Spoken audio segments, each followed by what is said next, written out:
We are afraid of who we are in all our glory and grit. We're constantly searching for that person, or forgetting that person, or repressing that person, instead of standing strong in who that person is.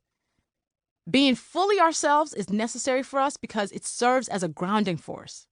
I find that's the case for me. There's a lot to be afraid of in this world because, in general, things can be a wreck out there.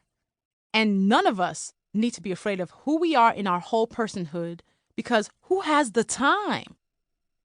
This standing in your full self isn't about being an immovable person whose beliefs are stuck in a rock.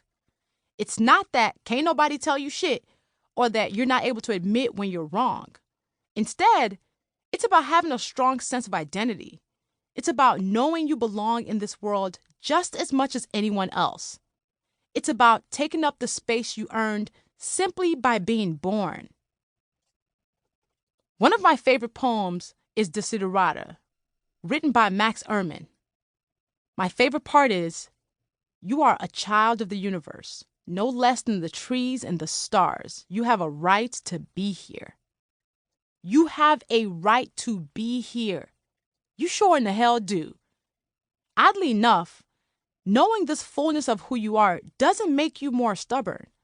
Instead, it makes you more likely to grow since you know you have a solid foundation that doesn't change even as you learn new things and new perspectives. This is a step you need to be a professional troublemaker because you will get in trouble, guaranteed. What makes you realize it's worth it? This process of knowing the fullness of who you are.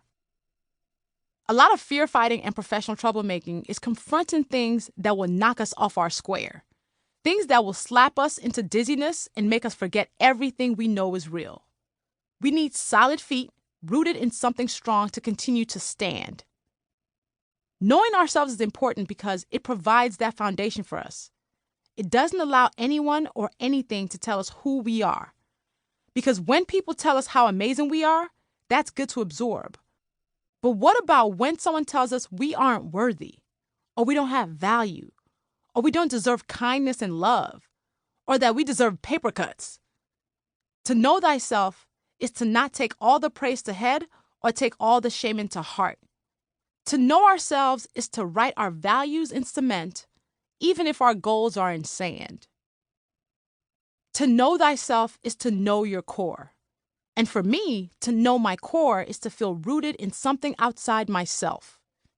It is to know not only who I am, but whose I am. Whose we are. Whose I am is not about belonging to someone or being beholden to people. It is about the community you are tied to that holds you accountable. It is about knowing you are a part of a tribe that is greater than yourself. It is about feeling deeply connected to someone and knowing that no matter where you go, you have a base. If we're phones, knowing whose we are is our charging station. I learned the importance of whose you are growing up. As a Yoruba girl, I am part of a tribe that prioritizes our people sometimes as much as it prioritizes an individual. Collectivism comes alive for us through the traditional oriki. What's an oriki? It is a Yoruba word that combines two words to mean praising your head or mind. Ori is head, and ki is to greet or praise. An oriki is a greeting that praises you through praising your kingship and speaking life to your destiny. It is your personal hype mantra, and it can be spoken or sung.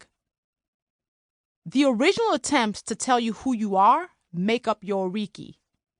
It's used to remind you of your roots and your history. It might include the city your father's from and where his father's from. It might include the things that make your family name special. It brags on your people.